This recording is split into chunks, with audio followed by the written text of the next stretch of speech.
Ayal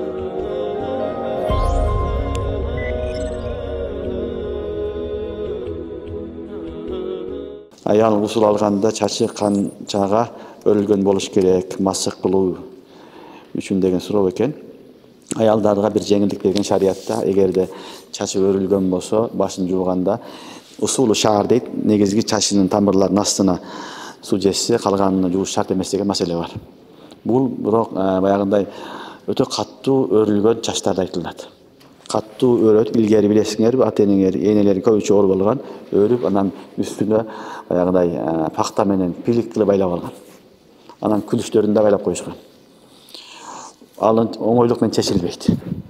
Ошондой бекем өрүлгөн болсо чач, аны чечиште хараж болсо, кыйынчылык болсо, шарият уруксат берет. Бирок уруксат берет, ар бир түктүн астына жеткизип келиш керек. Бул да оңой эмес. Ошон үчүн кайтып чечип турган жакшы болуп калат кээде.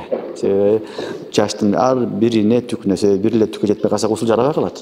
Бардыгына суу жеткизиш шарт болуп калат. Бирок мындай өрүлгөн чачтар азыр аз эле калган.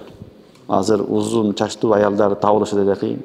Илгеридей эмес, чачтар кыскарып кетти. Анан өргөн адамдар да азайып кетти. Өргөндөр да азайып кетти, азыр өзү өрбөйт.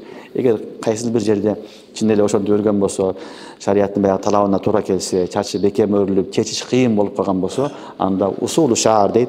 Ошол ар бир түктүн астына суу жеткизген болсо, анда масык жарайт, болбосо жарабайт.